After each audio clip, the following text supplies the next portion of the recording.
salvación de Hashem. Esta es la primera parashá del libro de Shemot, y se llama Shemot. En los libros occidentales se llama Éxodo, primer capítulo. Pero Shemot significa nombres, y nombres se refiere porque este libro está lleno de nombres de Hashem, y son los nombres que el Creador se ha manifestado. Aparte que comienza hablando de los nombres de las tribus, de las 12 tribus, que ya lo había mencionado en la parasha pasada, y ahora lo vuelve a mencionar, pero ahora como almas. No está mencionando la parte humana, sino el alma de cada uno de ellos. Y es como, así dice, y todas las almas que salieron del lomo de Jacob. Fueron 70. Aquí al decir 70 está contando los 4 que estaban en Egipto, José, su esposa y sus 2 hijos. Eran 66, no 4, 70 almas. Y muere José y todos ellos mueren, todos los príncipes mueren, quedaron todos multiplicándose. El Midrash dice que eran las mujeres tan prósperas, tenían buen vientre, que eran capaces de crear hasta 6 hijos. Algunos libros, pero eran partos múltiples, no había partos como hoy. Por eso comenzó a crecer muy rápido la presencia del pueblo de Israel. Y no nomás en la tierra de Goshen, sino fue aumentando, porque José les iba dando cargos a algunos de sus amistades, familiares, en fin, para que tomaran las riendas de las partes donde estaban trabajando, sobre todo lo que era la recolección. Y ahí donde pone a Korach. Entonces, por eso dice, y el país se llenó de ellos. Por todas partes comenzaron a movérselos el pueblo de Israel. Y ahora viene un rey que no conocía a José. El Zohar dice bien claro que no lo conocía porque él estaba en otro nivel, en otra dimensión. Hay que acordarnos del momento en que Egipto con José a crecer. Es un país próspero, un país grande y conocido por todas las tribus del mundo. Todos bajan, todos sirven a Egipto, y José es engrandecido. Y entonces siempre hay una ley que dice que cuando hay un hombre que es próspero, es superior a muchos en conciencia y tanto en el aspecto sabiduría, la descendencia nunca va a tener un hijo igual que el padre, igual que el abuelo. Siempre va a haber un nivel inferior, sobre todo cuando la gente viene del mundo que no viene de Hashem. Y entonces Ramsés II es un faraón que no tiene la capacidad del padre, y mucho menos del nivel de sabiduría de José. Y entonces menciona el Zohar que no lo conoce porque está en otra área, en otra dimensión. No nomás eso, sino que ve que la fuerza de José es tan grande que la rechaza, no la quiere tener. El mundo que maneja José está manejando el mundo físico y el mundo espiritual, está completo, mientras el faraón maneja el mundo físico. Y por eso no hay una comunicación espiritual entre ellos, y no lo acepta, no está de acuerdo con él. Y él fue el que comienza a hablar de qué hacemos con todo este pueblo que está creciendo y que en un momento dado puede crearnos impuestos. Puede crearnos problemas por las guerras que podrían ocurrir. Y entonces dice Zohar también que pidió, uno de los que estaba allí era Labán y otro era Yetro, que eran asesores consejeros del Ramsés, del Paró. y cada uno aportó su idea. En el caso de Yetro, no dijo matarlos, dijo esperar a que llegara el momento y se identificara quién era el líder del pueblo hebreo que lo sacaría de Egipto. Pero se dejó por la declaración de Bilán, que dijo, hay que matarlos del momento que se conozcan que son hombres, que son niños. Y así fue la orden, matar a todos los niños que nacieran. Y viene una parte del versículo 15 que habla de las parteras que se llaman Shifra y Púa. Esta es la mamá de Moshe. Shifra y Púa es Miriam.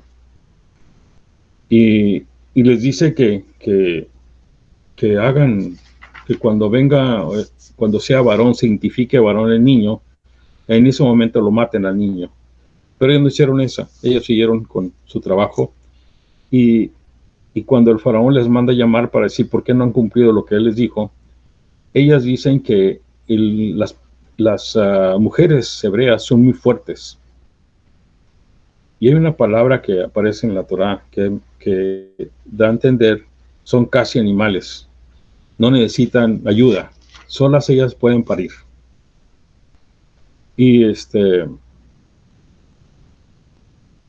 entonces cuando ellas llegan ya no hay nada que hacer, ya nació el niño, ya saben que es un niño y queda todo de esa manera.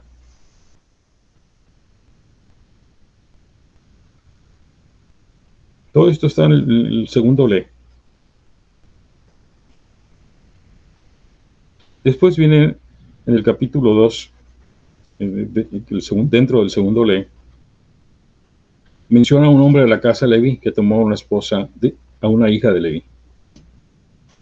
Esto es porque se volvió a casar. Ya estaba casado el papá de Moshe, pero se habían separado porque no estaban de acuerdo en procrear más hijos y que murieran los niños ahogados en el Nilo. Entonces se separaron y dejaron de procrear. En eso se enteró Miriam, y Miriam fue la que le dijo a los dos que cómo era posible que hicieran eso, porque entonces no iba a llegar el Redentor de Israel. Entonces se necesitaba que nacieran niños para que el Redentor cumpliera su trabajo. Y no era cosa de nosotros, sino era cosa de Hashem. Y entonces por eso dice, tomó por esposa. Entonces para el hijo vio que era un niño bueno, colto, estaba bueno por todos lados. Moshe nació circuncidado. Siempre que nace un niño circuncidado, las partes, o sea, los padres, saben que es un niño dedicado completamente al trabajo a Hashem. Lo mismo le ocurrió a Noah también. Y entonces, el niño tenía una luz diferente, aparte de estar circuncidado, tenía una luz diferente. Y no lo pudo tener más que 3 meses, escondido. El Zohar habla de 3 meses, pero se refiere a los meses que son los malignos, los que nosotros que tenemos tenemos que estar dentro de atentos a estos meses, ¿no? Y son los meses de Ab. Encontrarlo donde está.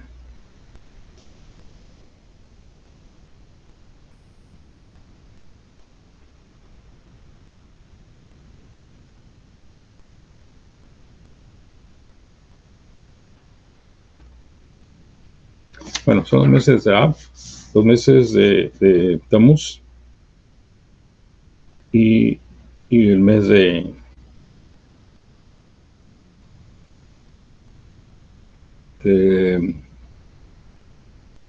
Tebet. Esos 3 meses son los que nos han pasado cosas tristes para el pueblo de Israel.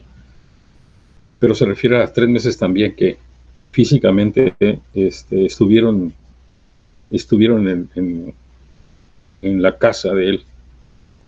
Y no lo pudo continuar teniéndolo. Tuvo que colocarlo en una arquilla de junco. Ella utilizó la misma fuerza que son utilizados muchos judíos en el curso de la vida. Cuando alguien está en una situación difícil, que no tiene idea de cómo salir adelante, sobre todo cuando hay una muerte enfrente, uno le deja todo el trabajo a Hashem. Ya no uno se preocupa, pero no se preocupa de los detalles. Todo le pertenece al Creador. Entonces, en este caso, si el niño iba a ser ahogado en el mar, luego ella lo está poniendo en el Nilo, sabiendo que hay cocodrilos y que los cocodrilos lo van a voltear y lo van a comer. Pero eso es cosa de que el Creador lo decida, no ella. Y es lo que hace, lo pone en la canasta de juncos y lo pone a la riviera para que se lo lleve. Ella no tiene idea de dónde va a llegar, pero ya es una situación del Creador. La que sí está atenta es Miriam, que está atenta a lo que está diciendo. Y ella lo hace porque ella había profetizado que iba a llegar el momento en que venía un líder que iba a sacar al pueblo hebreo. Y entonces ella está siguiendo la canasta pensando, si lo que dije yo es una profecía, se va a cumplir. Tiene que verse ese momento. Y es lo que ocurre, que se acerca a la casa del pueblo de egipcio y está ahí la hija. Entonces a veces dice, en algunos libros aparece como la hermana. Aquí la Torá pues dice, y descendió la hija del faraón para bañarse en el río. Y entonces vio la arquilla y dice, y envió una criada y se la trajo. El Zohar dice que cuando vio la arquilla, vio la energía que emanaba. Y ella sintió el deseo de saber qué es lo que estaba dentro. Y ella misma extendió el brazo y lo jaló y abrió la cubierta y vio la luz del niño. Y la luz del niño era como esto completa. Ella se sintió como una madre, se identificó como su madre, como una mujer buena, deseosa de un hijo.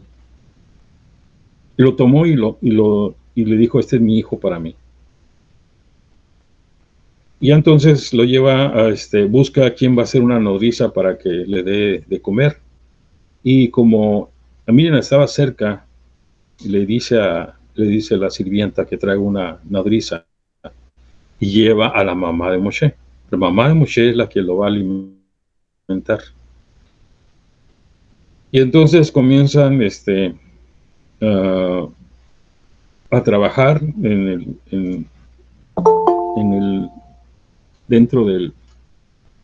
a vivir dentro del templo.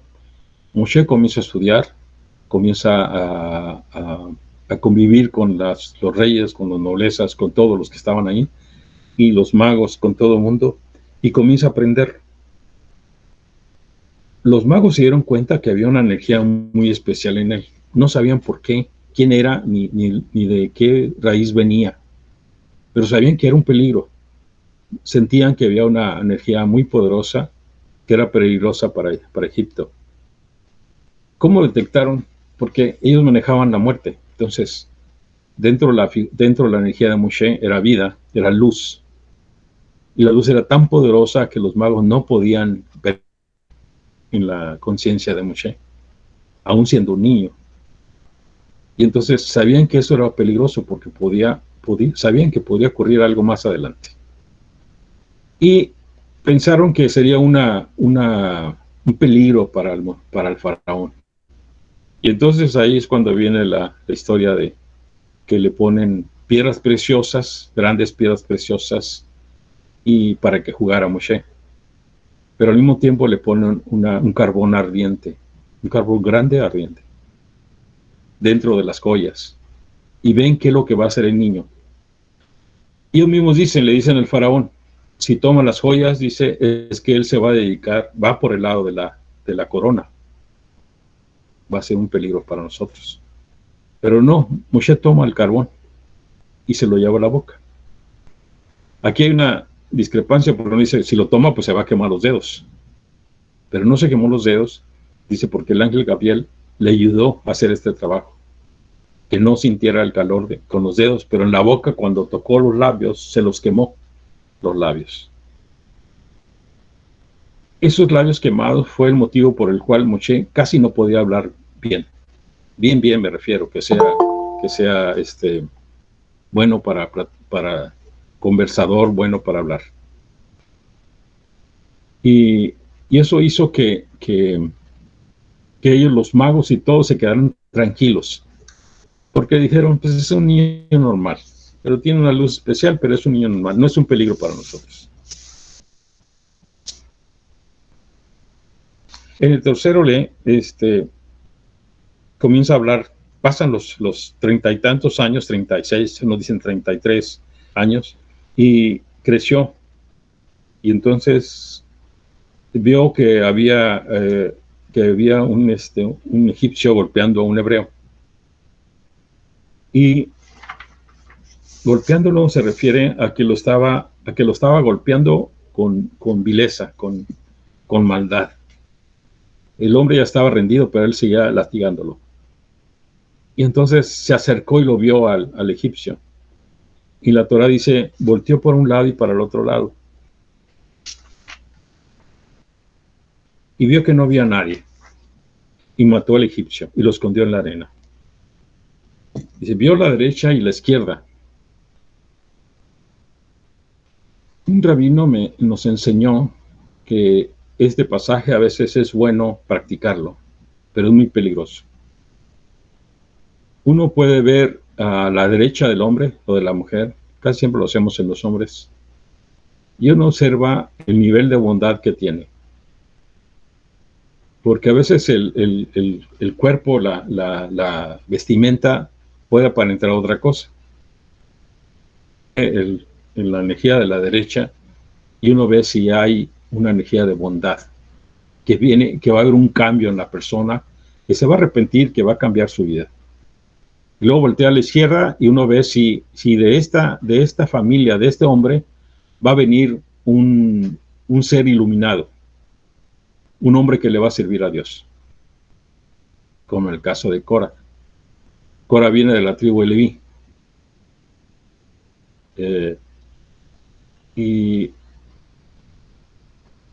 Y cuando vemos la historia de Cora, vemos que no menciona que viene de Jacob. Comienza a decir hijo de tal, y llega nomás hasta hijo de Leví, porque después seguiría hijo de Jacob. Pero no menciona a Jacob, porque Jacob se dio cuenta que iba a venir una descendencia peligrosa para el pueblo de Israel. Y entonces ve uno a la izquierda y ve si va a venir alguien de su descendencia que le va a servir al Creador. Si no tiene estas dos funciones, no está haciendo el labor de hombre, es un animal. Y entonces, si no sirve para el Creador, en este caso Moshe lo que hizo, vio que no había ni a la derecha ni a la izquierda, y lo mató. Y lo enterró. Entonces, ayuda a veces cuando estamos frente a alguien difícil, alguien muy exaltado, ver si en el futuro este hombre, su nivel va a cambiar, si va a ser un buen hombre, o si hay una descendencia que va a venir de él. Cuando es una persona mayor que ya no va por crear hijos, pues no tiene ese lado, solamente le sirve el lado de la derecha, que es el lado de la bondad. Eso fue lo que pasó y lo escondió. Al día siguiente estaban dos hebreos peleando. Y dice uno, ¿por qué golpeas a tu compañero? ¿Por qué golpeas a tu compañero? Dice, esa declaración es porque el hombre ya está tirado. Está tirado, ya se rindió, ya está abajo, y lo sigue golpeando. Que es a veces muy común cuando uno se pelea contra los hombres, Uno queda abajo y otro queda arriba, y el que queda arriba lo sigue golpeando. Ya el otro ya no, nomás esquiva los golpes y trata de que no le pegue, pero ya no puede hacer nada. Entonces, en ese momento, la persona está rendida. Pero si el hombre sigue golpeando, hay una energía de maldad, maldad profunda, iniquidad, porque el hombre sabe que ya se rindió, pero disfruta golpeándolo. Y eso hace que se considere una persona mala. Y entonces le dicen, ¿qué acaso piensas matarme como hiciste con el egipcio? Y Moisés se dio cuenta que ya se estaba comenzando a platicar la historia de él y el egipcio que mató. Y entonces se separó de él, de Egipto, y se fue hacia el norte. La Torá dice que llegó a Midian, pero el Midrash dice que llegó y también lo dice el Arizal, llegó a Etiopía. Etiopía ya había estado él ahí, porque cuando estuvo practicando, el faraón lo mandó a una rebelión que hubo y lo venció allá en Etiopía y se dio a conocer y todo, y restauró la reina que estaba ahí, el rey y la reina que estaban ahí, y regresó a Egipto. Entonces él conocía esta parte. Entonces, dice el Midrash que él llegó, se fue ahí a ese lugar, pero el Midrash dice que fue a Midian. El caso es que en Midian se encontró con Yetro, que había estado con el faraón, pero que ahora ya, después de ver que él se había equivocado y que él posiblemente en el futuro le podían tramar algo contra él, prefirió dejar Egipto y salir y avanzar. El estar ahí en Egipto y ver todo lo que estaba pasando, dice el Zohar, que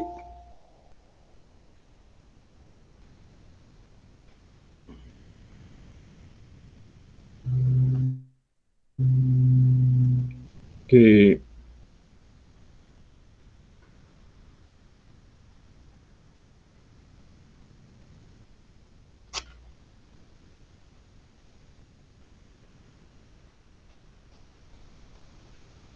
hizo que Yetro conociera la historia hebrea, conociera a Jacob y conociera la historia de Abraham. Entonces se dio cuenta que había un rey, había un Dios más grande que los de Egipto. Y entonces cuando él sale de Egipto, establece un templo dedicado al dios Om. Om es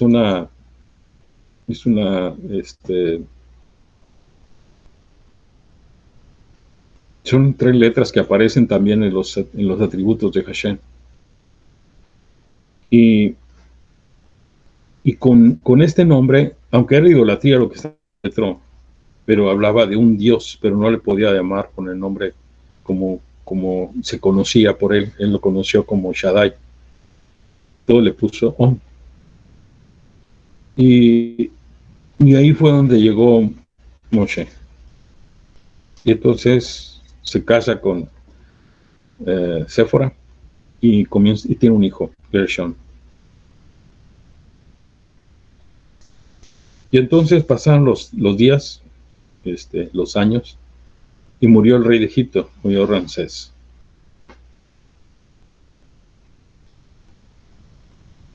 Perdón, murió el rey que había estado con el anterior rey, no me acuerdo el nombre ahorita.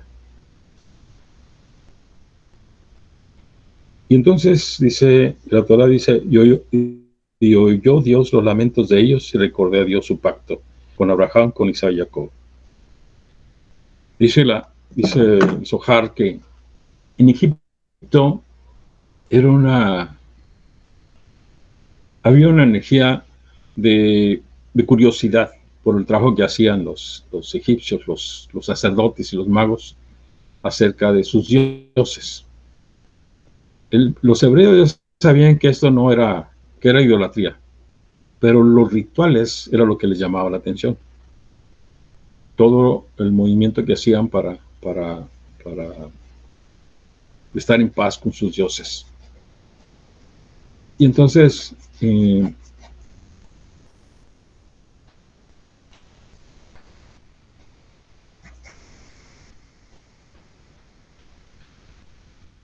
los hebreos comenzaron a simpatizar con la gente de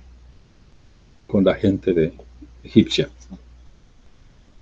Fue muy diferente este exilio al caso de Babilonia, en la Torre de Babel, con Babel.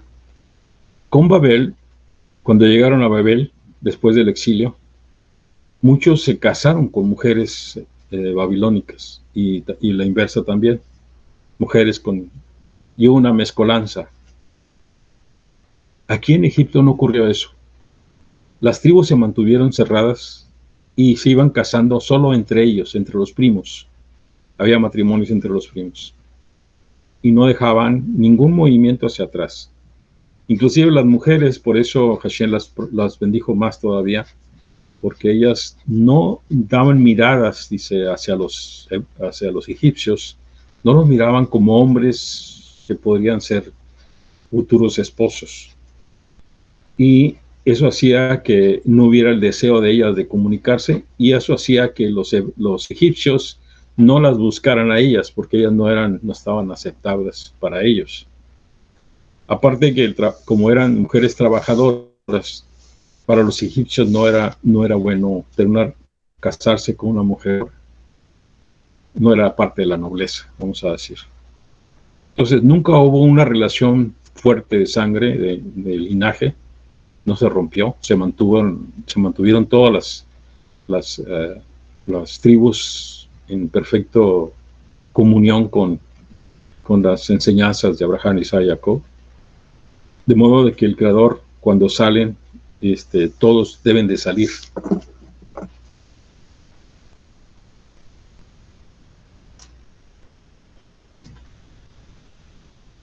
Pero quien hizo que el llanto llegara hasta arriba fue la tribu de Leví. Para entonces ya se había informado, Jacob había informado cuando él bendijo a Efraín y Manasé, pues ya eran 11 tribus. De 11 pasó a 13 y ahora sobra uno. Entonces Jacob les dijo a la tribu de Leví que ellos iban a servirle al Creador, que ellos no iban a ser una parte de una tribu donde ellos iban a salir a pelear, a guerrear. Sería una tribu solamente dedicada al Creador. Por eso no contaban con tierra, no iban a contar con tierra. Y de esa manera los levitas comenzaron a trabajar el aspecto del sacerdocio.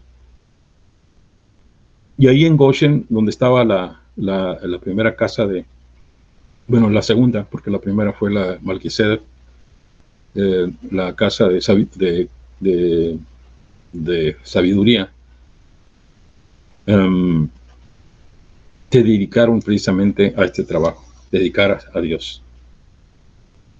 Y ellos fueron los que comenzaron a pedirle al Creador que lo sacara, porque había ya, se sentía la presencia de los rituales que hacían los egipcios.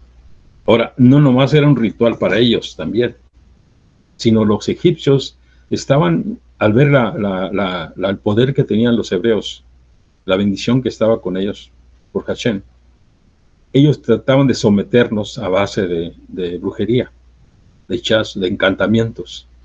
Entonces nunca dejaron de estar trabajando en ese aspecto y nunca nos hizo efecto.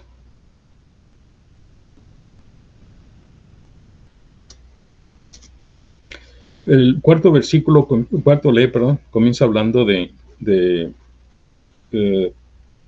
la montaña de Oreb, que es donde se apareció la zarza ardiendo.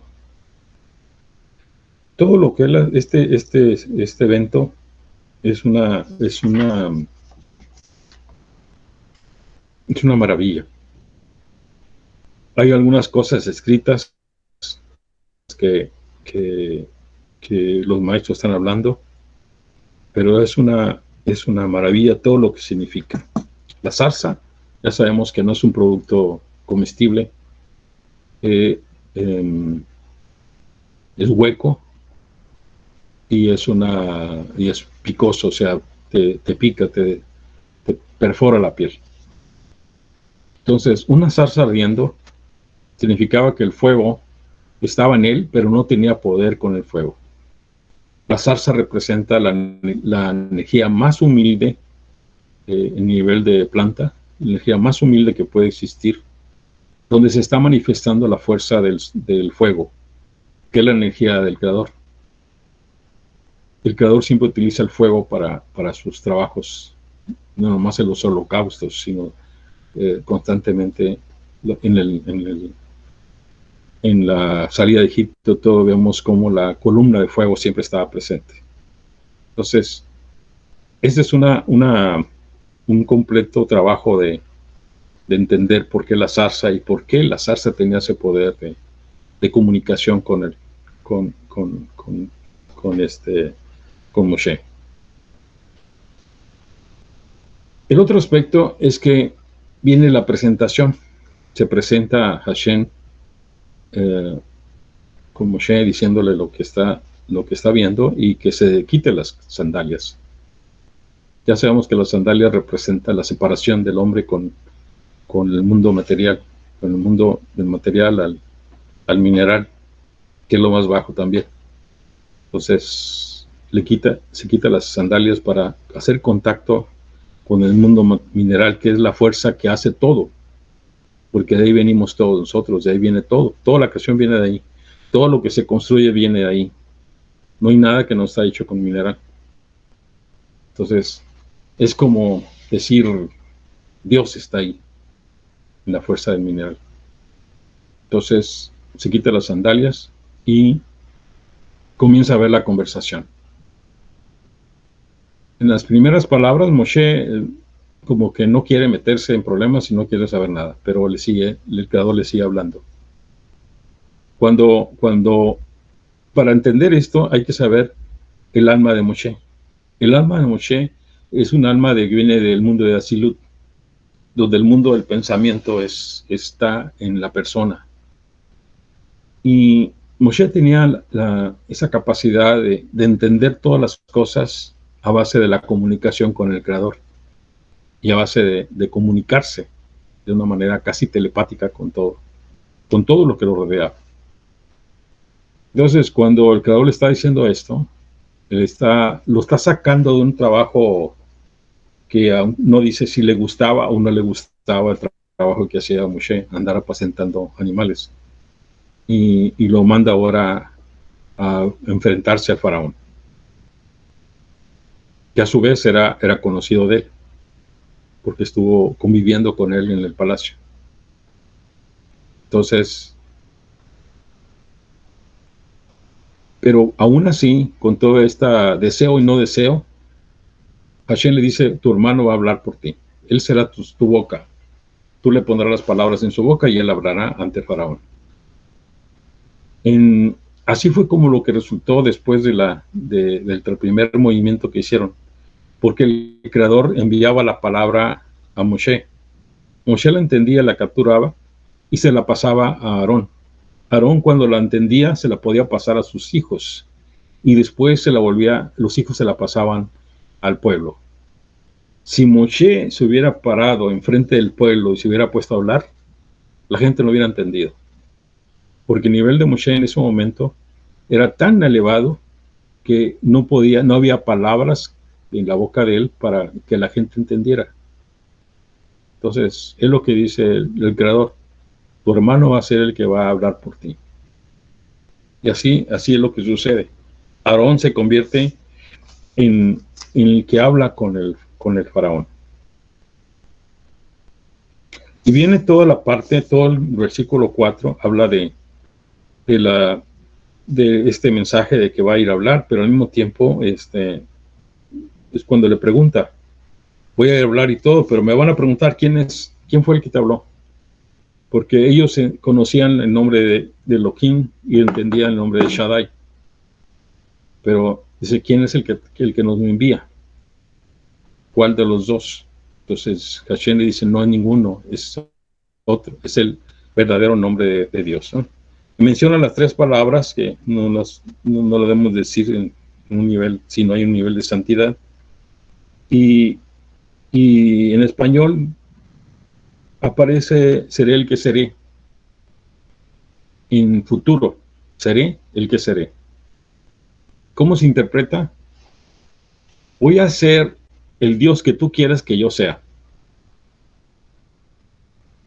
¿Cómo quieres que sea? ¿Un Dios bondadoso? ¿Un Dios misericordioso? ¿O quieres un Dios rebelde? ¿Un Dios celoso? ¿Cómo quieres? ¿Y cómo quieres que en el futuro sucedan las cosas? Porque soy un Dios misericordioso y piadoso, todas las cosas salen bien. Porque soy un Dios de rigor, de dureza, las cosas se complican. Entonces, aquí viene una de las enseñanzas más grandes. Y los cabalistas aprendemos mucho esto, que uno debe de saber hablar con el Creador conforme a la fuerza que uno quiere que sea el Creador. Siempre les enseñamos a los alumnos que siempre debemos usar el nombre de Baruch Adonai, porque es el nombre más suave, más dulce para comunicarse con el Creador. Pero ya cuando comenzamos a estudiar, entender más, subimos al nivel del UK Bab K, que es el nombre más grande, el nombre de Dios, vamos a decir. Todos los demás nombres son facetas del Creador. ¿Cómo podemos entender esto? Yo soy posiblemente para ustedes su maestro, pero también soy su amigo. Puedo ser su hermano. Y estoy casado y soy esposo. Y tengo hijos, soy padre. Entonces son facetas de la misma persona. Es la misma persona con diferentes facetas. Y así es como el Creador lo vemos. Con las facetas que uno quiere que sea. ¿Cómo queremos que sea? Lo ideal será que lo viéramos como un amigo. Es un Dios, es un rey, pero es mi amigo. Y es mi amigo y es mi padre. Entonces, bajo esos niveles de que Él es mi padre, conozco los secretos de Él y sé cómo llegar a Él.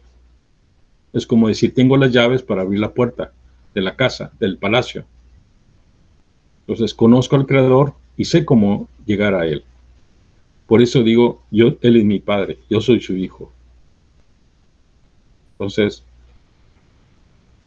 quienes todavía no pueden entender esto, tienen que comenzar a hacer Hibodedut, que es la comunicación, una plática sencilla con el Creador. Dejar un rato en un lugar, de preferencia en las mañanas, sería lo ideal. Si no se puede, pues ni modo, hasta la tarde, noche. La tarde no es recomendable, la noche todavía es aceptable. Y cerrar los ojos y comenzar a platicar con el dueño del universo. Y hablándole precisamente con estas palabras.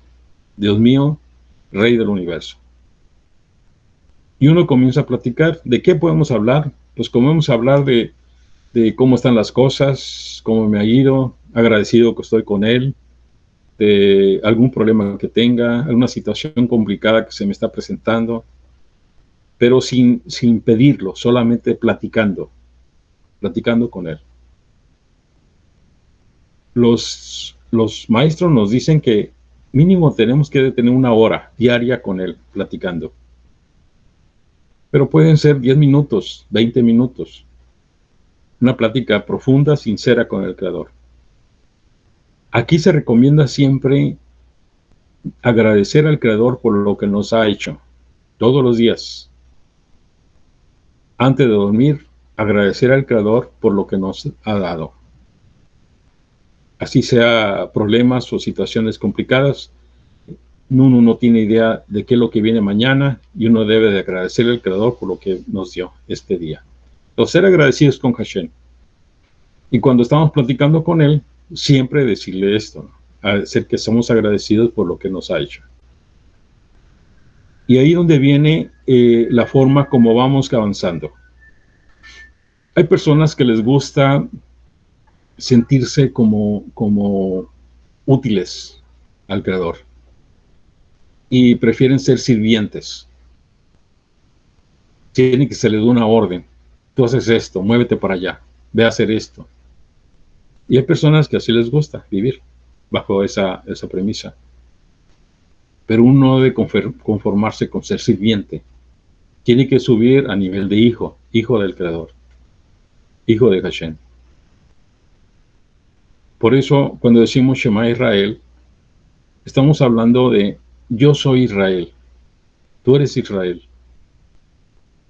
Y en ese momento nos unimos al Creador, porque Él es mi Dios. Y así es como vamos creando ese enlace amistoso, profundo con el Creador. Y en un momento dado sentimos que ya tenemos fuerza para decirle Padre, y entonces entramos al palacio del Creador. Tenemos las llaves y podemos entrar. Cada uno lo debe de hacer, cada uno no tiene tiempo, cuánto tiempo va a durar, pero cada uno lo debe de hacer y en un momento dado va a lograr tener esa comunicación perfecta con el Creador. No lo dejen en vano. Si ya lo hicieron, qué bueno, Baruch Hashem, pero si no, utilícenlo. Seré el que seré. En el sexto Oled comienza hablando de que vaya y les diga al pueblo, a los hebreos, que Dios los ha mandado, que Dios ha mandado a Moshe para que salgan ya. Y él va y habla con ellos, y Aarón también lo recibe y platican de todas estas cosas. Y les menciona también que cuando salgan deberán salir con todas las prendas, la riqueza de Egipto. Y en el cuarto capítulo, dice Moshe: mas ellos no me creerán ni me escucharán mi voz, porque dirán, no se te ha aparecido el Eterno. Y entonces le dice, ¿qué tienes en la mano? Y él pone una vara. Dijo, tierra, échale la tierra. Aquí entra un tema que cada vez lo aprendo más y lucho mucho por hacerlo. El juicio, juzgar.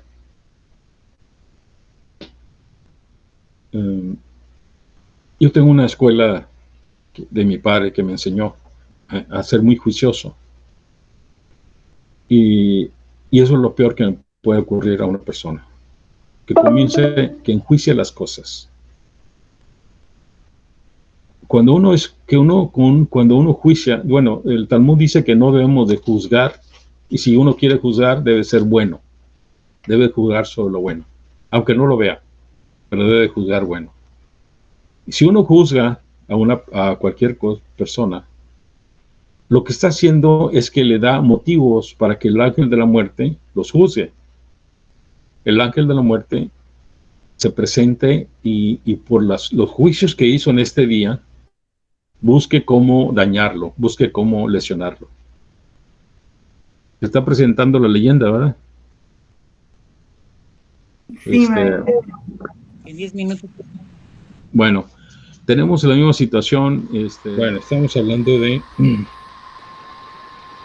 lo que dijo Moshe. No lo van a oír, no van a escuchar su voz.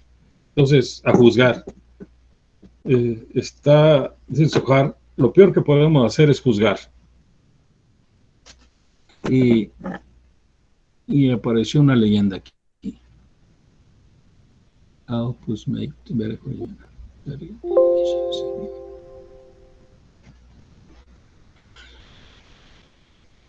lo peor que podemos hacer es juzgar, porque al momento que juzgamos, creamos la energía para que el ángel de la muerte nos comience a vigilar, y llega un momento en que, según el número de juicios que hayamos hecho cada día, él busca cómo afectarnos. Y ahí viene la parte que se va a morir de nosotros: enfermedades, posesiones, relaciones humanas. Algo puede ocurrir, algo se puede dañar. Y todo es porque estamos juzgando. Entonces, al decir esto, Moshe, Dios le está diciendo: eres igual que una serpiente. Por eso la vara se convirtió en serpiente. Y luego dice: pon tu mano debajo de tu saco, de tu abrigo, para que veas. Y la saca y tiene lepra, y la vuelve a entrar y le dice: por hacerle shon hara, eso es lo que va a ocurrir. Va a ocurrir la lepra, va a ocurrir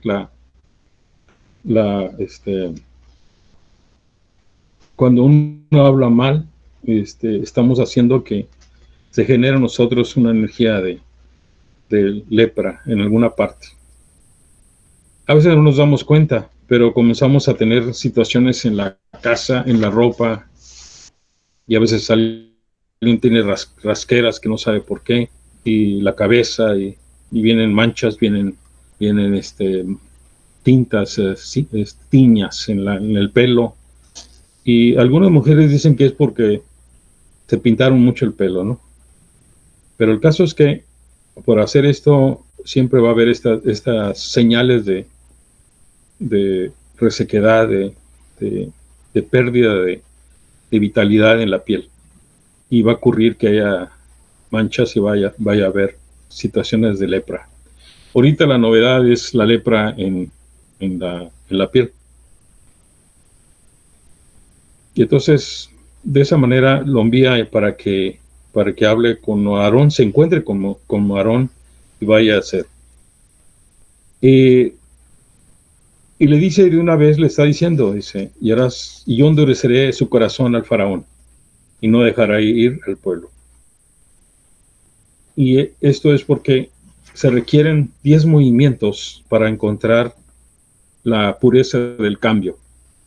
El pueblo egipcio había tratado muy duro al pueblo de Israel. Jacob lo sabía, y sabía que iban a estar exiliados, y sabía que iba a haber una lesión muy grande de parte de los egipcios, pero no con saña, no con deseo de dañar, de destruir. Llegó un momento en que, aparte de los impuestos y todo lo que se hacía, una necesidad de degradarlos, y hacía que limpiaran los baños, trajeran agua desde el Nilo cargándola, y otras, barrer los patios, hacer cosas que eran denigrantes, y trataban de que los hebreos lo hicieran. Y esto fue lo que hizo que las plagas llegaran con mayor fuerza, porque Hashem sabía que iban a estar esclavos, y Jacob lo sabía, pero que no iban a ser tratados con dureza, con esa servidumbre de maldad hacia ellos. Y esto es una enseñanza que más adelante en la Torah aparece cuando hay opresión. Y cuando hay esclavitud, como antes se hacía, un hebreo no podía pagar la deuda y se declaraba esclavo por 1 año o 2 años o por meses, trabajándole a una persona para pagar la deuda. Y este esclavo se convertía casi en miembro de la familia, porque no podíamos ejercer ninguna presión contra él, ni palabras, ni golpes, nada, cero. Todo lo contrario, la mejor cama, la mejor comida, el mejor vino, todo lo que el dueño tuviera, el esclavo lo tenía. No podíamos degradarlo, a mandarlo al patio o donde están los animales. Tenía que ser algo muy igual, casi del mismo valor que el patrón. Y eso fue lo que hizo que el corazón del faraón se iba a endurecer. Y por último viene la parte, viene el momento en que el faraón, cuando le dice que los deje salir, dice: entonces están deseosos de irse de aquí, y han de estar bien con mucho tiempo disponible, entonces les quita la paja y hace que vayan a cortar la paja.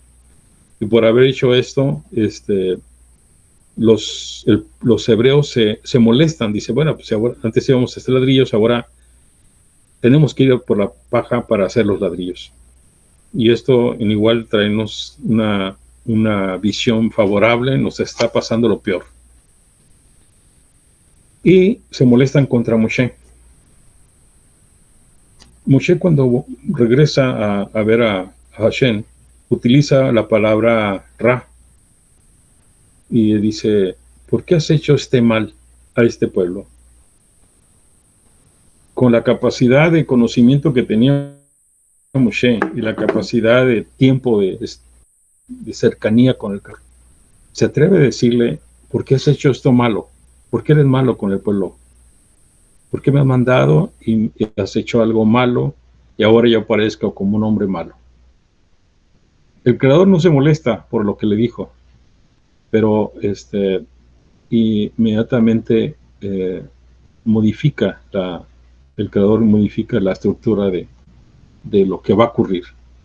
Pero este atrevimiento de Moshe se asemeja a lo que hizo después el profeta Elías, cuando dejó de llover, porque el pueblo no hacía su trabajo de misbot. Y Hashem le dice, pasó Elías, ¿por qué están las cosas así? Y él dice, bueno, pues es que son malos, la gente es mala.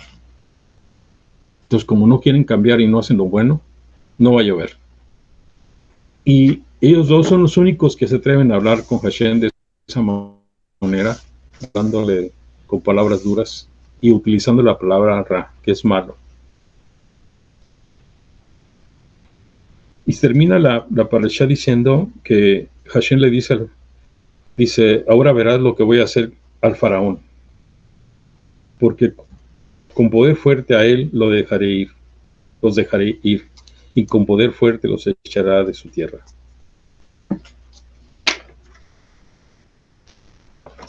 Como escuchamos, hay varias enseñanzas de cabalísticas y no hay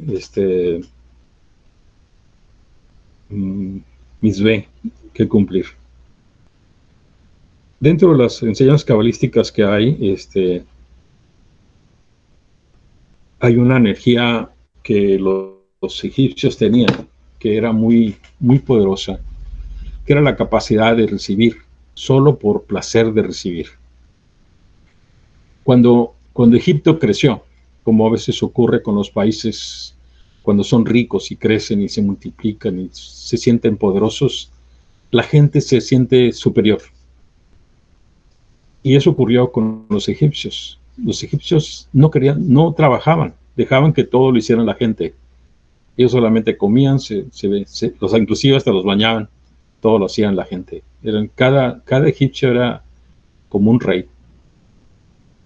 Y esto era por la capacidad del deseo de recibir. Dice el Arizal que cuando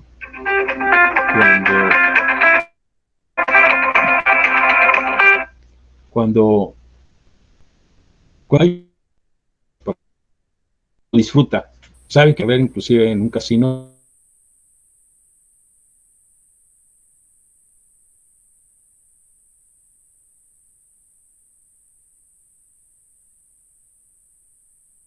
está dentro del mundo donde no hay más que eso, y es donde viene el cambio más rápido.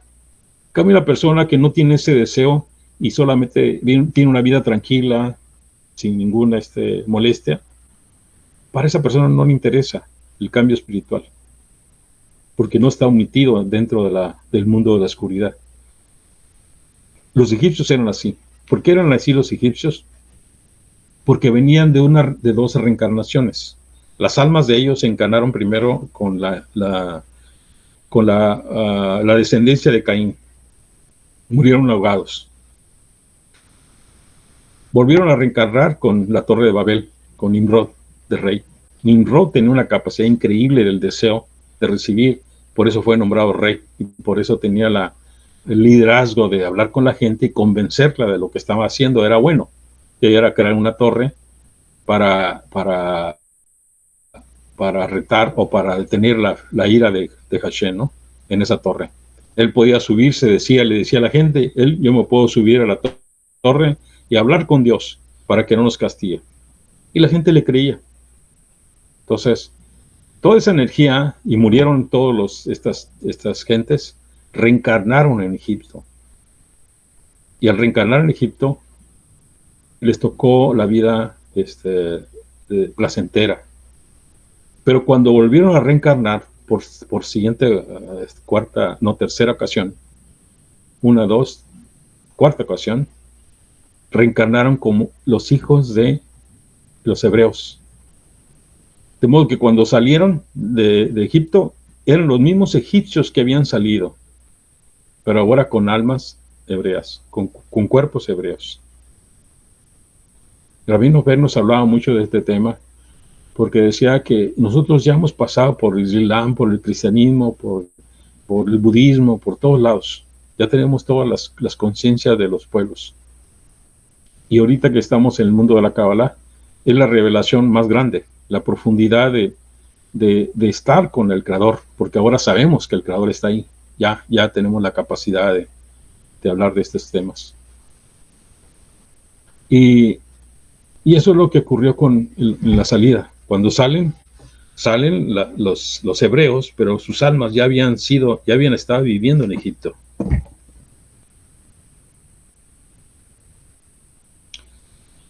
Hay una recomendación que hace la Arizal. Ya sabemos que hay que lavarnos las manos para eliminar 300 grados de impureza. Y si tenemos una midvé, entramos a la midvé y rompemos con 5.760 niveles de impureza. ¿Cuál es la fuerza que existe que hace que esto suceda? El agua, cuando está contenida en un lugar, una tina, una alberca y un río, al momento que uno entra a este lugar y se hunde completamente, que no quede ni un cabello fuera, todo se hunde completamente, rompe con toda la energía de juicio. Toda la energía de juicio que tenía el ángel de la muerte contra nosotros es destruida. Por eso cuando salimos después de estar unos segundos abajo, salimos y decimos el Shema Israel, tenemos una unidad completa, pura, perfecta con el Creador. La muerte ya no tiene nada que ver con nosotros. Por eso es que cuando estamos en el mar y nos metemos a nadar en el mar, andamos abajo en el mar y salimos, nos sentimos perfectos, porque es la fuerza más limpia que hay y la fórmula para eliminar todas las fuerzas de maldad que hay en nosotros.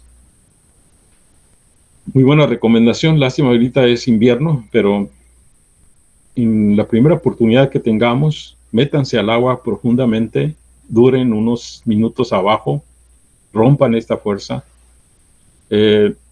Por eso dice que un hombre no puede durar 5 minutos abajo, porque la capacidad que el hombre quisiera quedarse abajo por su pureza que iba a tener, su capacidad de pureza que iba a crear en esos minutos, ya no necesitaría regresar. Por eso es que no duramos mucho tiempo abajo.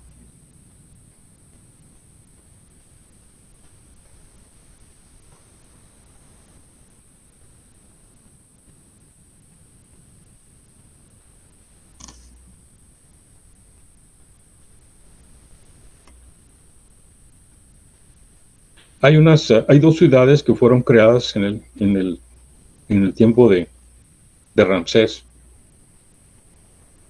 y lo crearon los hebreos. Y esta ciudad, Pitón y Ramsés,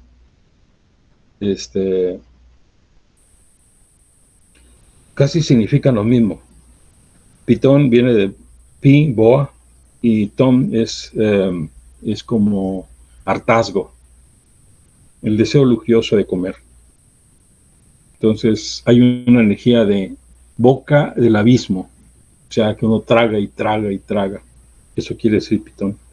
Y Ramsés, estómago malo. Entonces estas ciudades fueron creadas como una especie de vacacional, donde iban y disfrutaban comiendo y teniendo relaciones y sexuales y disfrutando todo el vino que pudieran comer. Eran precisamente para eso, para satisfacerse. Y ese es el nivel que ellos tenían de energía que deseaban llenarse. Nunca se llenaban de eso.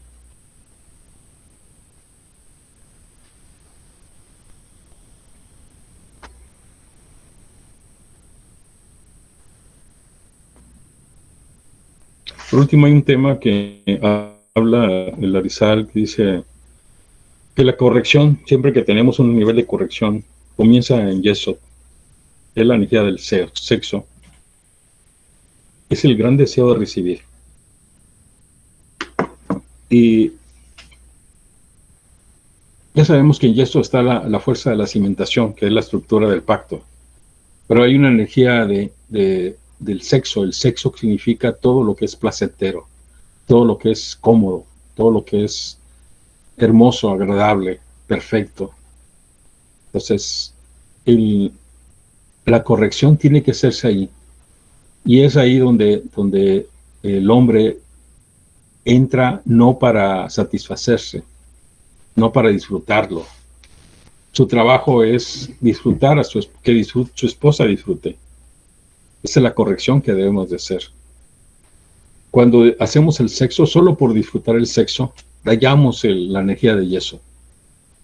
La dañamos y hacemos un mal uso del pacto.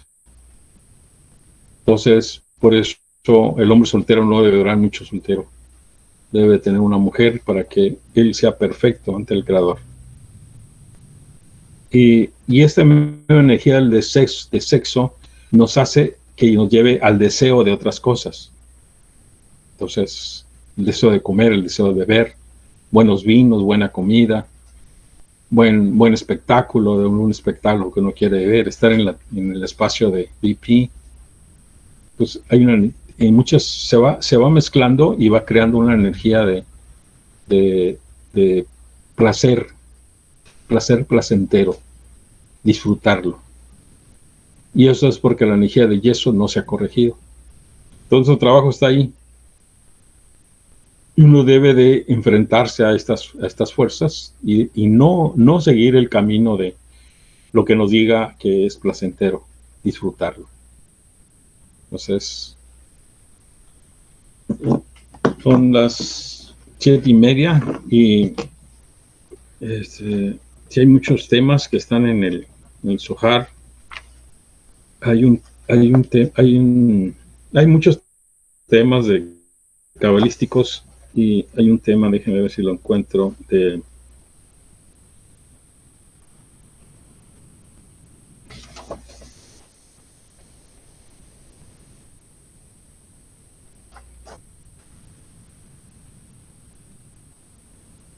tiene toda la energía del Mesías, muy grande el tema. Se levantó el nuevo rey que no conocía el tema explicado. Y viene un tema también muy grande que es los hombres justos quienes les pasa algún hecho de los perversos. Aquí es donde aprendemos de cómo un hombre justo a veces es quitado, o sea, muere antes de tiempo, o su vida comienza a ser dolorosa. En cambio, hay hombres perversos que viven como si nada, felices. Y esto porque el Creador espera que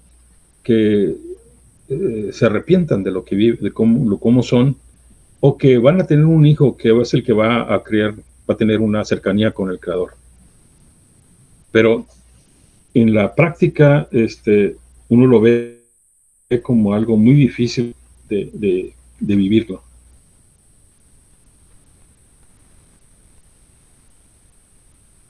Tiene el tema, lo escondió por 3 meses y su hermana se mantenía a distancia. La hija del faraón bajó, miró a todos lados también, se sentó junto al pozo Aquí en este caso Moshe se sentó cuando vio a Séfora, se sentó. En el caso de Jacob, Jacob vio el pozo, se sentó sobre la energía de Gesed.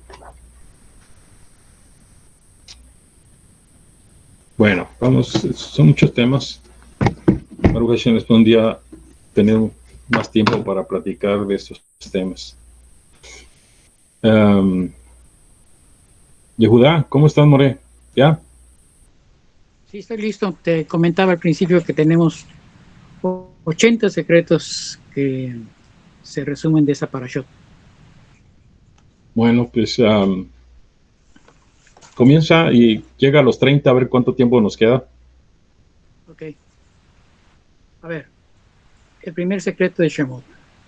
El Zohar es el fruto del árbol de la vida. El pueblo de Israel es el hijo querido de Hakadosh Baruj Hu. Si su pueblo vive en una situación de angustia, Dios convoca a sus legiones de ángeles superiores y baja a rescatarles él mismo. Segundo secreto. La voz oculta sale de la laringe, de la lengua, del paladar, de los dientes, de los labios. Suman 5 artesanos en la boca para moldear una palabra. El secreto de esos 5 artesanos se simboliza con la letra hebrea Hey, cuyo valor gemátrico es el de 5. Esa letra se le insertó Dios al patriarca Abraham cuando le cambió el nombre de Abraham a Abraham. Ese cambio de nombre le cambió el destino y pudo engendrar a Isaac. La voz, formada con el verbo, es la única unidad. Siguiente secreto. Es nocivo para uno mismo compartir su pan con una persona envidiosa. Siguiente secreto. 3 cortocircuitos cósmicos. Deja hablar de este tema. En Egipto dice el Zohar que los hebreos nunca convivieron comida con los egipcios, y tampoco los egipcios los invitaban a comer porque los consideraban como seres inferiores. De ahí viene la recomendación del Zohar, que es que uno no debe de comer, que uno coma el pan de una persona que es mala. Para calificar a una persona mala, tenemos que tener bastantes motivos para que sea calificada de esa manera. Pero si ustedes ven a una persona malosa o tiene una tendencia mala, no debemos de aceptar su comida, mucho menos el pan. Así lo haya comprado, no hay que aceptarlo. Adelante, More. Gracias, Moreno. 3 cortocircuitos cósmicos impiden que nuestras oraciones sean concedidas. A. Tener relaciones con una mujer durante su menstruación. B. Cohabitar con la hija de un pagano. C. Hacer abortar a la mujer que lleva a tu hijo en su vientre. Siguiente secreto. El pueblo de Israel salió de Egipto por el mérito de haberse guardado de cometer dichos 3 cortocircuitos. Siguiente secreto. Los 42 nombres de Dios con los cuales Hakadosh Baruj Hu creó al mundo están inscritos en la forma de 42 energías en el semen del pueblo de Israel. Paréntesis. Ese secreto designa la Shekhinah, o sea, la presencia divina. Siguiente secreto. Todos los ángeles celestes acompañaron a Jacob cuando bajó a Egipto. Esta frase esconde un secreto. Jacob es la representación de Yud-Hed Vav-Hei. Egipto es la representación de Adonai. Hakadosh Baruj Hu está representado por Eye, He, Ye, He. Eye. De ahí sale la convención en nombre de Dios de la Vav, Hei, Dei, Hei, B, NG, y con esos poderes se hizo la salida de Egipto. Siguiente secreto. Hakadosh Baruj Hu no deja nunca a Israel en el exilio sin venir a habitar a su lado. Siguiente secreto. La Shekhinah es la novia de Dios. El pueblo de Israel es la Shekhinah. Siguiente secreto. Los pueblos paganos oprimen a los israelitas, pero la Torah, paréntesis, y sus secretos, se cierra paréntesis, fue dada a los israelitas para protegerles de dicha opresión. Siguiente secreto. Los 12 hijos de Jacob corresponden a los 12 ángeles superiores, los cuales son los jefes de los 70 príncipes de las 70 naciones. Siguiente secreto. Definiciones. Las aguas dulces son ángeles que defienden a los hombres extraviados. Siguiente definición. Las aguas amargas es la serpiente que siempre trata de culpabilizar al hombre. Siguiente definición. Los factores de tener hijos, medios de existencia, larga vida, no dependen ni de las aguas dulces ni de las aguas amargas. Siguiente secreto. El hombre que no se consagra al estudio del Zohar y a los Maasim Tovim, o sea, las buenas acciones, no heredará el mundo futuro, el Olam Abba. Siguiente secreto. Los pueblos paganos solo subsisten gracias a Israel. Siguiente secreto. Egipto solo extendió su poder sobre el globo terráqueo cuando llegó Israel a su país, porque la presencia de Israel dio fuerza a su príncipe, que se denomina también zar, es decir, a su ministro espiritual, paréntesis, ente espiritual, se cierra el paréntesis, a cargo de proteger Egipto. Siguiente secreto. Los sabios de la Kabbalah están por encima de los profetas, ya que el Espíritu de Dios, el Ruach HaKodesh, no les abandona ni por un momento, de modo que los cabalistas están siempre al tanto de lo que pasa en este mundo. Siguiente secreto. Cuando Hakadosh Baruj Hu quiere castigar a un pueblo, empieza por suprimir la fuerza de su príncipe celeste, su zar. Siguiente secreto. Todos los reyes del mundo no son nada en presencia de Hakadosh Baruj Hu. Siguiente secreto. El jardín del Edén, el Gran Edén, llamado nido de pájaro. El Mesías está en el Gran Edén, pero abandonará esa región y se revelará en la tierra de Galilea. El Mesías declara la guerra a todas las naciones que atormentan a Israel. El Mesías está por encima de las almas de los justos que moran en el Gran Edén. Siguiente secreto. El centro de Israel es el Mesías. La corona del Mesías son los nombres de Dios. Siguiente secreto. Abraham se mantiene a la derecha del Mesías. Isaac se mantiene a la izquierda del Mesías. Jacob se mantiene delante del Mesías. Todos los justos, todas las generaciones, se movilizan al servicio del Mesías para asistir en sus batallas espirituales. Siguiente secreto. Los adeptos del Mesías son los que se consagran a la Kabbalah y al Zohar. Su número será mínimo. Siguiente secreto. En la época del Mesías, los sabios verdaderos serán muy pocos numerosos. Siguiente secreto. Cuando el Mesías reúne a los dispersos, Dios reconstruyó el tabernáculo del rey. Y de ese momento, Hakadosh Baruj Hu hará milagros a favor de Israel, como los que hizo a la salida de Egipto. Siguiente secreto. La derecha de Hakadosh Baruj Hu es llamado amor. Siguiente secreto. El mundo de arriba y el mundo de abajo no deben de separarse. El esposo y la esposa no deben de separarse. Yujenu no deben de separarse. Jomá y Biná no deben de separarse. Lo que llamamos el exilio es la reparación de Jomá y Biná, es decir, la separación del cerebro derecho del cerebro izquierdo, es decir, la separación de la intuición profética del siguiente secreto. El Mesías hará la revolución de la verdadera sabiduría, difundiendo en todo el mundo todo ello, y dará por la derecha de Hakadosh Baruj Hu, la cual será el rey de toda la tierra. Siguiente secreto. Los senderos de la ley significan los senderos del árbol de la vida, que significa los senderos del Zohar, que significa los senderos de la Kabbalah. Siguiente secreto. Dios protege a los justos, evitando que se corrompan de dos maneras. 1. Los saca de este mundo antes de que se corrompan. 2. Los agobia de problemas con el que sí se hubieran corrompido y así los protege de caer. Secreto 30 y último. También les saca de este mundo si la generación no se lo merece. Son los 30 que me indicaste, More. Preguntas que quieran hacer. Son temas muy importantes. Mencionó tres motivos por el cual uno se separa de la energía de Yesod y también habla de, no sé si más adelante lo va a decir, pero el Zohar habla de que el Creador se está comunicando constantemente con nosotros. Y hay tres maneras de observar Eso es los niños. Los niños tienden a hablar situaciones proféticas. Ahorita que están haciendo niños muy inteligentes, va a haber más comunicación en este sentido. Entonces hay que estar atentos a lo que los niños comienzan a manifestarse. Algunos ya lo están haciendo, ya vi unos videos en YouTube de niños que están hablando de cosas que están sucediendo. Por otro lado, también las personas sencillas, las personas que no son complicadas, van a comenzar, siempre han estado diciendo cosas, pero también hay veces que pueden predecir, profetizar las situaciones que van a ocurrir. Y por último, los pájaros.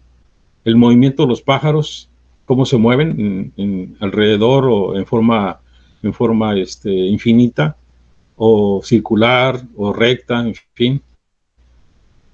Y cómo se paran también enfrente de nosotros y pueden uno tratar de comunicarse con ellos. Entonces, son las tres maneras como el Creador ahorita se va a manifestar para la llegada del Mesías. ¿Alguien tiene preguntas?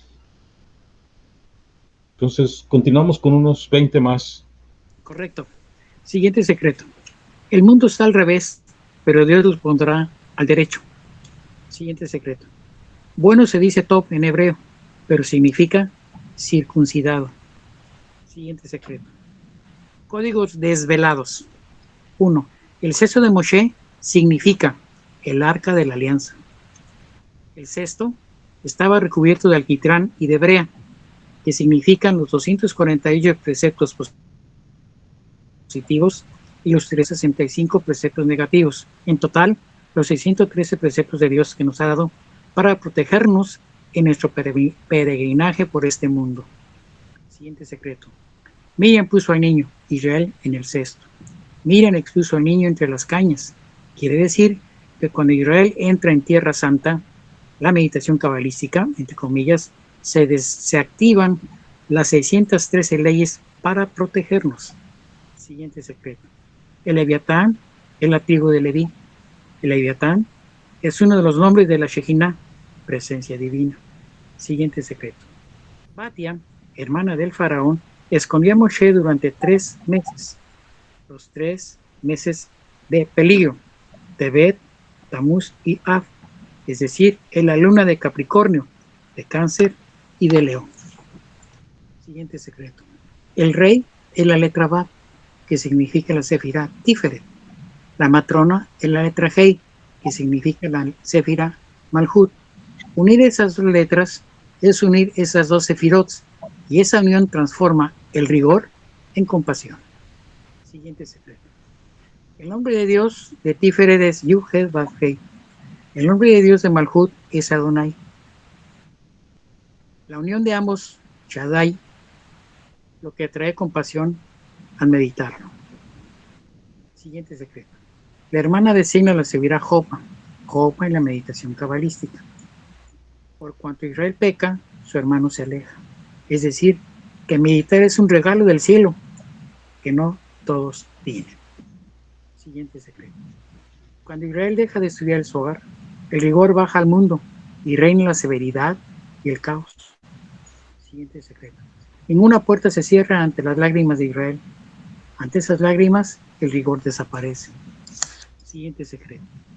La pureza que sale de la impureza es superior a la pureza que sale de la pureza, porque la primera tiene más mérito que su esfuerzo que la segunda. Por eso, el Baal Teshuvah, o sea, el arrepentido, es superior al Sadik, el que siempre fue justo. Siguiente secreto. Por eso, la luz sale de las tinieblas, la sabiduría sale de la demencia, Ruth sale de Moab, Meshiach sale de Ruth. Siguiente secreto. Moshe mató al egipcio, lo que significa que anuló sus sentidos físicos para acceder a la profecía. Siguiente secreto. El pueblo de Israel tiene la misión de hacer de este mundo físico un jardín del Edén. Siguiente secreto. Jacob vio el pozo. Moshe se sentó en el pozo. Moshe designa al pueblo de Israel. El pozo es el arca de la alianza. El arca de la alianza es el pueblo de Israel. De este pozo brotan siempre las aguas de la sabiduría. El nombre de Dios de este manantial es Shebaot. Siguiente secreto. La mujer de Moshe era negra. Simboliza negra como el sufrimiento del exilio de la sabiduría de la Kabbalah. La mujer de Moshe era bella. Simboliza la belleza de los secretos del cielo. Esa belleza, la de la Kabbalah, conduce a la paz. Siguiente secreto. La palabra Keli, que es la Hav, Lamed, Yud, con la gematría 60, simbolizan los 60 protectores que acompañaron al pueblo de Israel a la salida de Egipto. Son los 60 valientes que envuelven la Shejina. Esos guardaespaldas te protegen cuando te lavas las manos con el Keli, recipiente de 2 asas. Siguiente secreto. El exilio, el evento de la esclavitud de Egipto, el desprecio de los paganos por el pueblo de Israel tienen como objeto evitar la fusión con los demonios. Lo repito.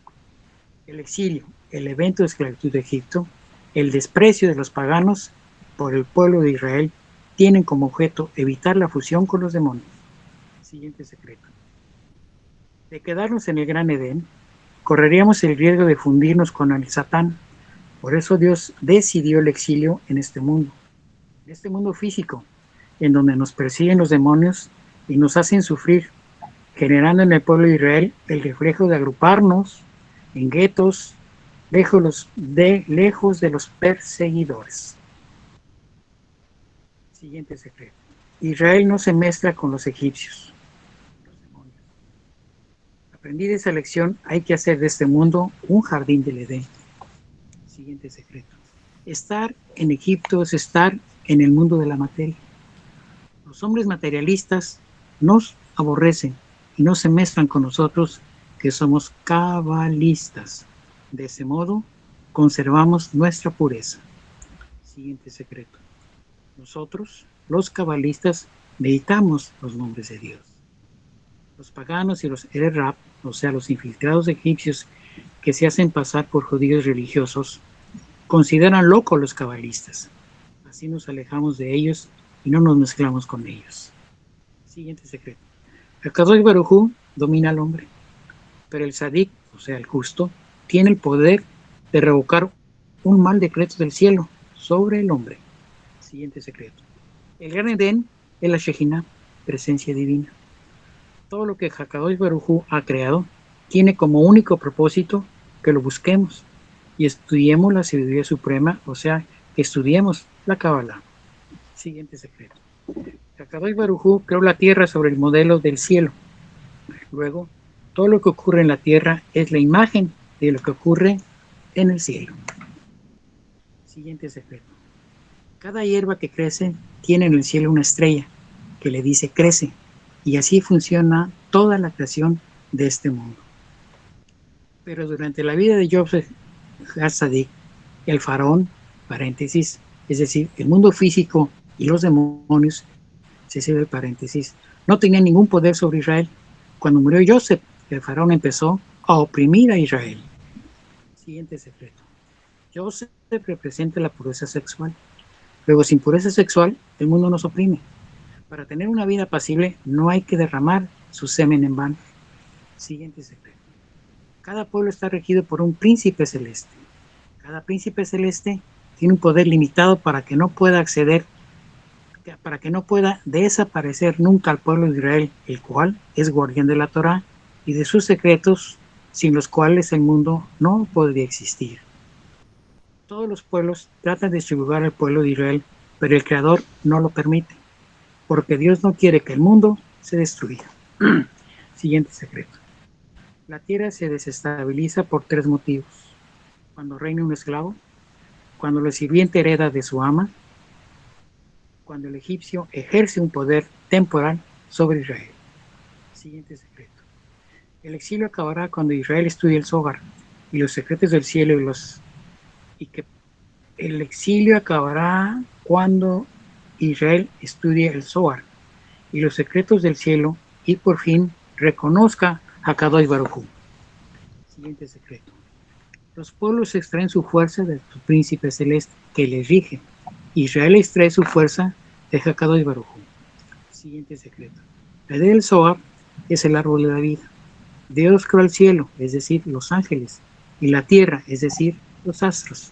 Siguiente secreto. Moshe Rabbeinu, nuestro maestro, nació por decreto divino.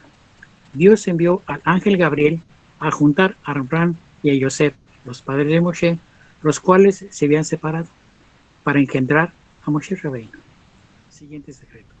Moshe hablaba con Yud-Heh-Vav-Heh y Elohim le respondía. Lo que significa que cuando se medita en los nombres de Dios, la naturaleza se somete y concede la petición. Siguiente secreto. Prueba los secretos del cielo y verás cómo Hakadosh Baruj Hu es bueno hacia ti. Primero se anula el príncipe celeste de tu enemigo y luego podrás vencer al que te oprime. Siguiente secreto. Cuando el rigor se encuentra en la sabiduría, el rigor se transforma en misericordia. Siguiente secreto. Este mecanismo de transformación del rigor en misericordia se llama las 12 lágrimas de Hakadosh Baruj Hu. Una lágrima es Samael, la otra lágrima es Lilith, y ambas lágrimas precipitadas en el océano de la sabiduría. Siguiente secreto.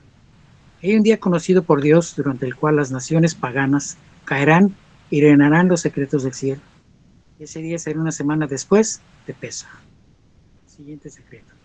Dios creó el mundo de arriba con Yud-Heh y Dios creó el mundo de abajo con Tav-Heh. Siguiente secreto.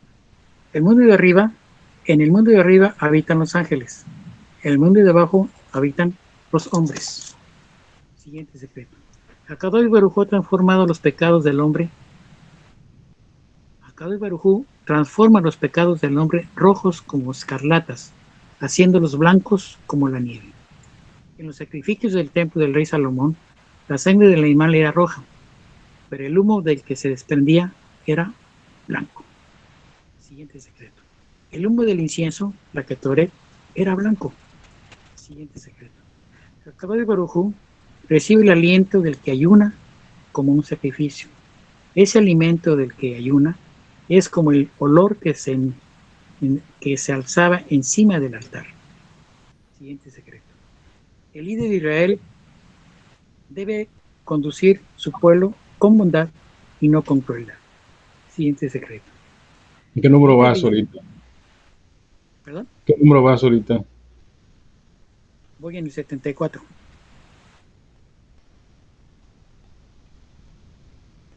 ¿Número qué? ¿Tiempo? 74. No, ya nos pasamos. Ok. Gracias, María. Ahorita se habló de las lágrimas y hay un capítulo que habla sobre esto, porque el pueblo de Israel, la tribu de Leví, comenzó a lamentarse con Hashem y crearon esta energía y esta fuerza de las lágrimas. Ya los he platicado algunas veces, pero voy a hablar otra vez. Hay una puerta de lágrimas, hay una puerta que con las lágrimas se puede abrir. Ya sabemos que todo el mundo, cada segundo, la gente está pidiéndole a Dios, a sus dioses o a Dios, a Hashem, resultados sobre alguna situación que están. Y hay casos en que son de mucho dolor, de mucha tristeza, y la persona los pide al Creador o los pide a X persona para que se solucione. Todos estos millones de lamentos, millones de palabras que están diciendo, no llegan al Creador, no pasan por esa puerta que está ahí. Y hay una respuesta para abrirla.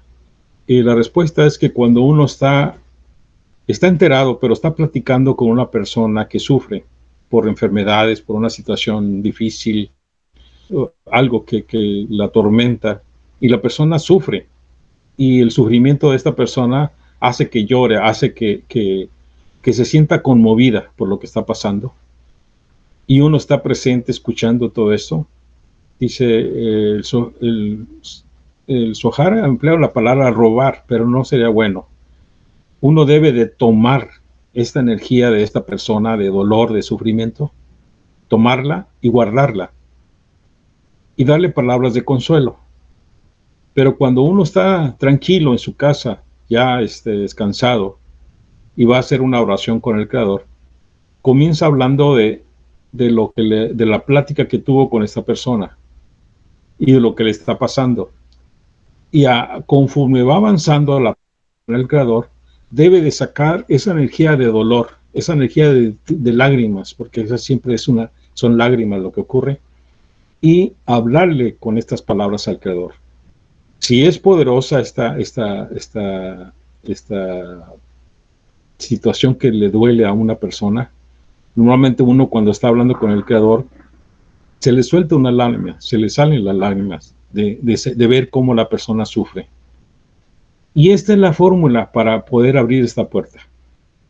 Dices, Ojar, que cuando uno hace esto y logra abrir esta puerta, todas las peticiones que estaban antes ahí esperando que se abriera, entran por un segundo, porque esta va a entrar, va a abrir la puerta y va a entrar, y se va a cerrar la puerta. Y entonces, hacemos un favor a mucha gente que no tiene respuestas al momento que nosotros hacemos este clásico movimiento. Entonces les recomiendo, busquen una persona conocida de ustedes que sufre y experimenten esta tarea. Escuchen el dolor, escuchen la agonía de esta gente y después platican con el Creador, y así como lo escucharon, hablen con el Creador, con ese dolor, con esa tristeza profunda. Y si a ustedes se les salen las lágrimas, qué bueno. Si no se les salen las lágrimas, está bien, no hay problema.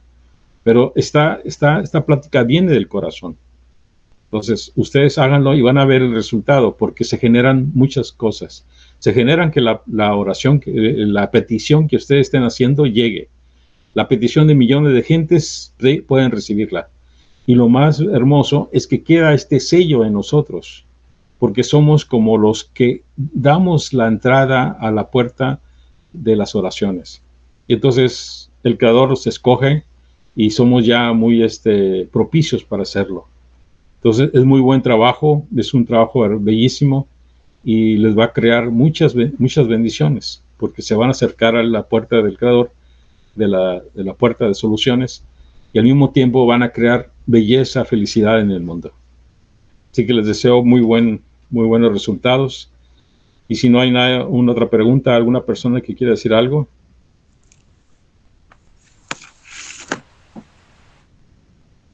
Bueno, esta parashá, como estamos en Shemot, hay que aprovecharla, porque aquí es donde vienen los nombres. Y esto es, si los nombres que tenemos no nos gustan, es el momento para cambiar, utilizar otro nombre, un nombre que se identifique con nosotros. Eso es por una parte. Y por otra parte, están los nombres del Creador. Entonces, hay que trabajar con los nombres de Dios para los resultados que uno quiera hacer. Y como uno quiera que el Creador sea, así va a ser. Todos los cabalistas que más estudiamos sabemos que el Creador espera que nosotros nos movamos para hacer, y Él abre todo para que suceda. Mientras no estemos amarrados a la silla y muy tranquilos esperando que todo ocurra, no va a ocurrir nada. Tenemos que movernos, tenemos que empujar. Y es así como el Creador espera que nosotros lo hagamos. Les deseo que aprovechen estos días.